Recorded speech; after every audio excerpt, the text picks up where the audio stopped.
আজি টেঙাখাত অঞ্চলৰ আমাৰ সাংবাদিক কৰ্মীসকল আৰু আজি আমি আটছা টেঙাখাত শাখাই হৈ মই আটছা টেঙাখাত শাখাৰ সম্পাদক হিচাপে আমাৰ মাজত আছে আটছা টেঙাখাত শাখাৰ সভাপতি তিলক খালপৰ ডাঙৰীয়া, উপসভাপতি ধ্ৰুৱজ্যোতি তাঁতী, তাৰপিছতে আমাৰ মাজত নন্দনবন চাব ব্ৰাঞ্চৰ সভাপতি আছে।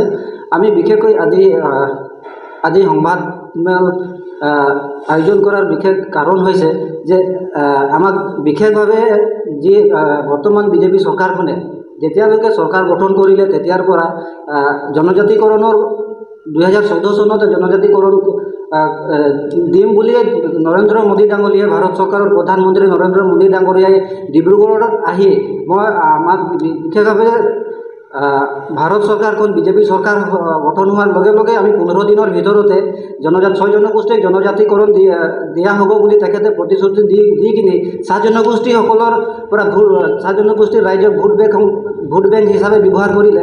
তাৰপিছতো আকৌ 2019 চনত দুবাৰকৈ তেখেতসকলে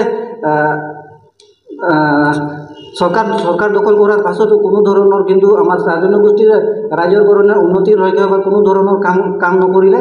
আৰু আমি খুব প্ৰকাশ কৰিছোঁ আটছা টেঙাখাত শাখাই আজি আমাৰ যিবিলাক আমাৰ লোকেল আমাৰ চাহ জনগোষ্ঠীয় MLA আছে, সাংসদ আছে, তেখেতসকলৰ ওপৰত তেখেতসকলে আমাৰ চাহ জনগোষ্ঠীসকলৰ সৈতে বিধানসভা বা পাৰ্লিয়ামেণ্টত কোনো ধৰণৰ চাহ জনগোষ্ঠীৰ ওপৰত মাত নামাতিলে, চাহ জনগোষ্ঠীৰ শ্ৰমিকৰ দৰমহাৰ ওপৰত কোনো ধৰণৰ মাত নামাতিলে। তাৰপিছতে চাহ জনগোষ্ঠীসকলৰ যিবিলাক লাইনৰ কোৱাৰ্টাৰ আছে শ্ৰমিকসকলৰ সেই কোৱাৰ্টাৰৰ ওপৰত তেখেতসকলৰ মাটিৰ ভূমিৰ পট্টাৰ ওপৰত কোনো ধৰণৰ মাত নামাতিলে। গতিকে আমি এই লোকসভাৰ যি আগন্তুক লোকসভা 2024 লোকসভাত আমাৰ ডিব্ৰুগড় লোকসভাৰ সাংসদ ৰামেশ্বৰ তেলী ডাঙৰীয়া তেখেতৰ নিজৰ গৃহ সমষ্টি তেখেতে কোনো ধৰণৰ কাম নকৰিলে, কোনো ধৰণৰ চাহ জনগোষ্ঠীৰ ওপৰত একো মাত নামাতিলে চৰকাৰখনক। আপোনালোকে নিশ্চয় জ্ঞাত 2023 চনত নন্দনবন বচাপথাৰ যিখন বাগান আছে সেই বাগানখন নচলা অৱস্থা হৈছিলে, বন্ধ হৈ পৰিছিলে।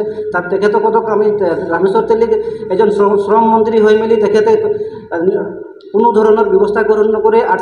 আটছাৰ স্মাৰক পত্ৰ দিয়াৰ পিছতো তেখেত শ্ৰম মন্ত্ৰী ৰাজ্যিক কেন্দ্ৰীয় শ্ৰম মন্ত্ৰীয়ে কোনো ধৰণৰ আমাৰ স্মাৰক পত্ৰৰ ওপৰত কোনো সঁহাৰি নজনালে। আমি তেখেতসকলক খুব প্ৰকাশ কৰিছোঁ ৰামেশ্বৰ তেলী ডাঙৰীয়াক বিশেষকৈ যে তেখেতে যদি এইবাৰ আগন্তুক লোকসভা 2024 তেখেতক যদি প্ৰাৰ্থিত্ব প্ৰদান কৰে তেতিয়াহ'লে আমি ঘোৰ বিৰোধিতা কৰিম তেখেতৰ ওপৰত।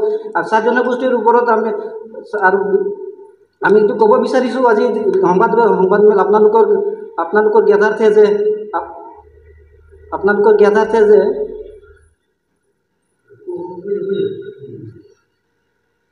ডিব্ৰুগড় লোকসভা সমষ্টিত আমাক এজন ভাল প্ৰাৰ্থী লাগে, যিসকল এজন এনেকুৱা প্ৰাৰ্থী লাগে যিজন প্ৰাৰ্থীয়ে আচলতে ডিব্ৰুগড়ৰ 9টা সমষ্টি আছে। এই 9টা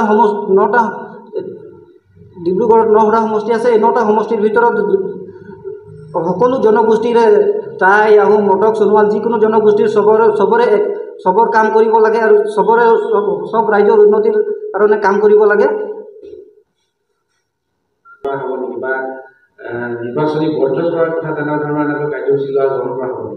নাই, এই ক্ষেত্ৰত আমাৰ কেন্দ্ৰীয় সমিতিয়ে সিদ্ধান্ত ল'ব। কেন্দ্ৰীয় সমিতিয়ে আমাৰ আটছা কেন্দ্ৰীয় সমিতিয়ে এই ক্ষেত্ৰত সিদ্ধান্ত ল'ব। কিন্তু এটা কথা আপোনালোকে জানেই যে ডিব্ৰুগড় লোকসভা সমষ্টিত বৰ্তমান যি ৰাজ্যিক কেন্দ্ৰীয় মন্ত্ৰী ৰামেশ্বৰ তেলীয়ে সম্পূৰ্ণ ডিব্ৰুগড় লোকসভা সমষ্টিত উন্নয়নমূলক কাম কাজত তেখেতে ব্যৰ্থ হৈছে। চাহ শ্ৰমিকৰ হৈ তেখেতে পাৰ্লিয়ামেণ্টত কোনোদিনে মাত নামাতিলে, তেখেতে এজন নীৰৱ ভূমিকা পালন কৰিলে। তেখেতত আমি আটছাই গভীৰ বিদ্বেষ প্ৰকাশ কৰিছোঁ। আৰু ৰামেশ্বৰ তেলীক যদি প্ৰাৰ্থিত্ব প্ৰদান কৰা হয় তেনেহ'লে আমি চাহ বাগিচাৰ অঞ্চলসমূহত তেখেতক প্ৰৱেশ নিষেধ কৰিম, তেখেতৰ হৈ আমি বাধা আৰোপ কৰিম। বিজেপিৰ বিৰুদ্ধে আমি কিন্তু আটছাই কিন্তু চাহ শ্ৰমিকসকলক লৈ কিনে ষ্টেণ্ড কৰিবলৈ কিনে আমি বাধ্য থাকিম।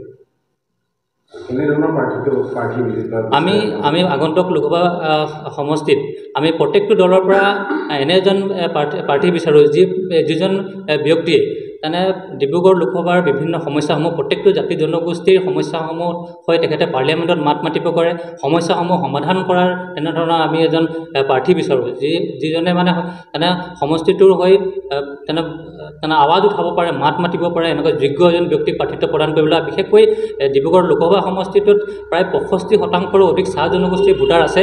গতিকে এই চাহ জনগোষ্ঠীৰ ভোটাৰ থকাৰ কাৰণে আমি ছাত্ৰ সন্থাৰ তৰফৰ পৰা এটা চাহ জনগোষ্ঠীৰ এজন প্ৰাৰ্থীক প্ৰদান কৰিবলৈ হ'লে প্ৰত্যেকটো দল সংগঠনক আমি দলক বিশেষকৈ ৰাজনৈতিক দলসমূহক আমি আহ্বান জনাইছোঁ। আৰু এই ক্ষেত্ৰত যদি আমি যি দলেই মানে চাহ জনগোষ্ঠীৰ প্ৰাৰ্থী প্ৰদান কৰিব, আমি সেই দলক আমি হয়তো এক প্ৰকাৰে আমি সহযোগ কৰিবলৈ আমি হেৰি কৰিম। যিহেতু আমাৰ এই লোকসভা সমষ্টিত আমাৰ চাহ জনগোষ্ঠীৰ অধিক সংখ্যক এক জনসংখ্যা, আৰু আমি ভাবোঁ যে প্ৰায় 14টা সমষ্টি লোকসভা সমষ্টিত বিশেষকৈ আমাৰ কোটিৰো অধিক জনসংখ্যা থকা আমাৰ চাহ জনগোষ্ঠী, এই জনগোষ্ঠী হিচাপে আমাক ৰাজনৈতিকভাৱে যিহেতু আমাক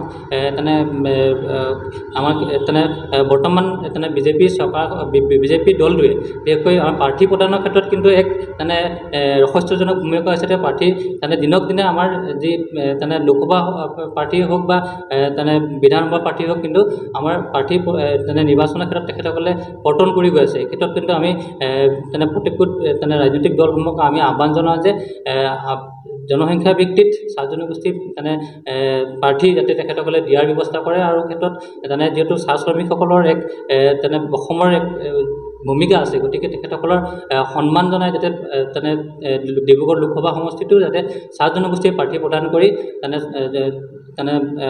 উত্তৰণৰ ক্ষেত্ৰত তেখেতসকলে হয়।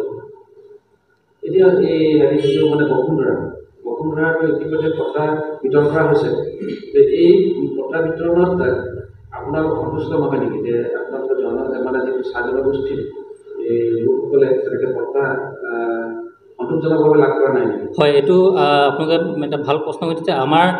আমি আহ্বান জনাইছিলোঁ। আমিও ইতিমধ্যে বসুন্ধৰা 1 আৰু 2ত আমি বিভিন্ন অঞ্চলত গৈ কিনে আমাৰ চাহ শ্ৰমিকসকলক আমি সজাগ আৰু সচেতন কৰিছোঁ। তেখেতসকলে নিবেদন কৰিছে, কিন্তু আমি দেখিবলৈ পাইছোঁ যে বৰ্তমান বসুন্ধৰা 1 আৰু 2ত চাহ শ্ৰমিকসকলে বিশেষ লাভান্বিত হোৱা নাই।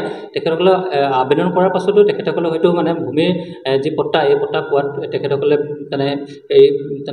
পোৱাগৈ নাই। গতিকে চৰকাৰখনে যাতে চাহ শ্ৰমিক বসুন্ধৰা 3ত যাতে চাহ শ্ৰমিকসকলৰ প্ৰায় 200 বছৰৰো অধিক একেখিনি মাটিত তেখেতসকলে বাগিচাৰ বিভিন্ন অঞ্চলত তেখেতৰ লাইন কোৱাৰ্টাৰসমূহত এই লাইন কোৱাৰ্টাৰসমূহৰ যি মাটি ভূমি, এই ভূমিখিনি যাতে বাগিচাক যাতে কৃতপক্ষক যাতে এটা হেৰি কৰি কিনি তেখেতসকলৰ ভূমি পট্টা ভূমি ম্যাদী পট্টা তেখেতসকলে পোৱাৰ এটা ব্যৱস্থা কৰিব লাগে। আৰু বসুন্ধৰা 3ত যাতে তেখেতসকলে এই যিখিনি নীতি নিয়ম, এই নীতি নিয়ম চাহ জনগোষ্ঠীৰ ক্ষেত্ৰতে শিথিল কৰাৰ বাবে আমি চৰকাৰখনক আহ্বান জনাইছোঁ।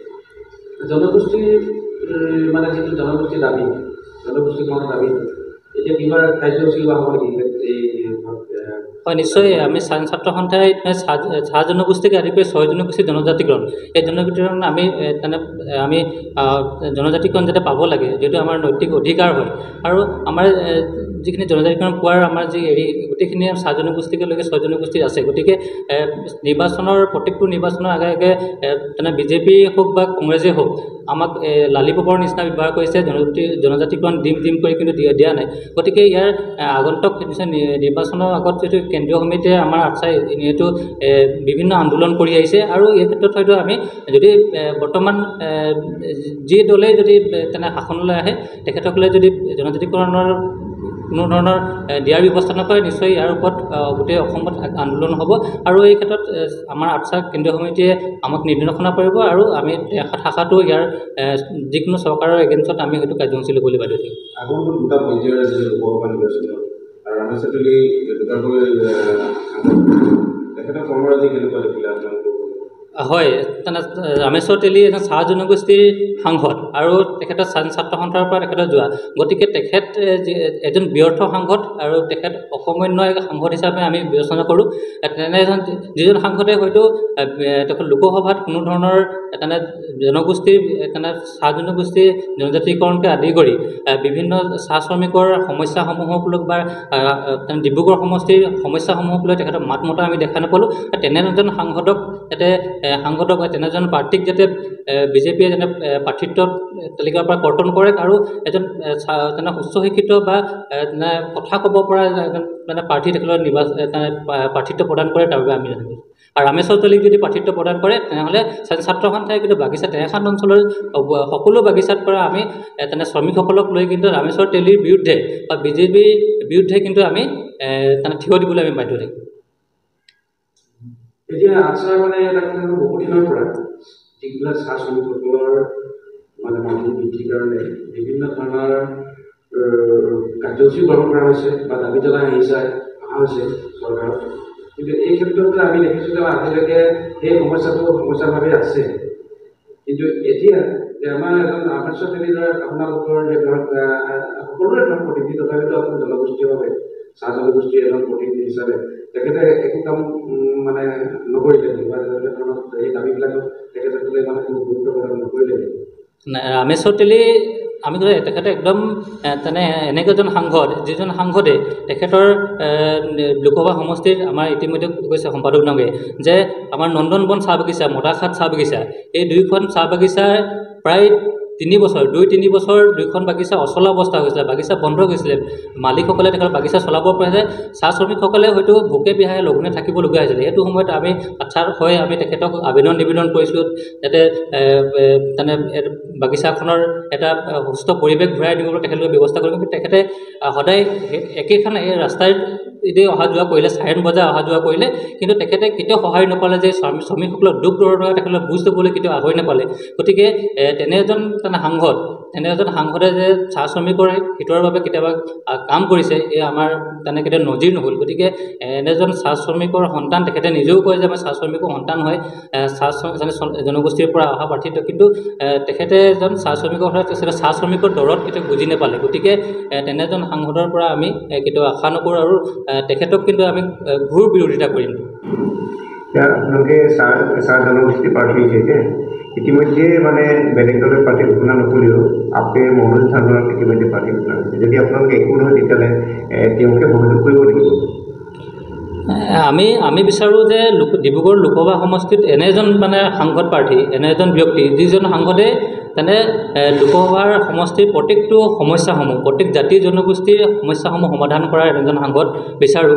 আৰু এটা কথা ঠিক যে আমি যিহেতু প্ৰায় 75% অধিক জনসংখ্যা থকা চাহ জনগোষ্ঠী ডিব্ৰুগড় সমষ্টিটো, সেই সমষ্টিটোত আমি প্ৰত্যেকটো দলক আহ্বান জনাম যে আমাৰ চাহ জনগোষ্ঠীৰ প্ৰাৰ্থী তেখেতলৈ প্ৰদান কৰক। আৰু এই ক্ষেত্ৰত যদি দলসমূহে কেনেধৰণৰ বিবেচনা কৰে কিন্তু আমাৰ চাহ জনগোষ্ঠীৰ প্ৰাৰ্থী হ'লে আমি নিশ্চয় সহায় কৰিবলৈ আমি আগবাঢ়ি আহিম এই ক্ষেত্ৰত। আৰু অন্যথা আমি এনে এজন প্ৰাৰ্থী বিচাৰোঁ যিজন প্ৰাৰ্থীয়ে আমাৰ সমষ্টিটোৰ উন্নয়ন, আমাৰ লোকসভা সমষ্টিটো সৰ্বদিশত উন্নয়নৰ বাবে কাম কাজ আগবঢ়াই যোৱা এজন প্ৰাৰ্থী বিচাৰোঁ।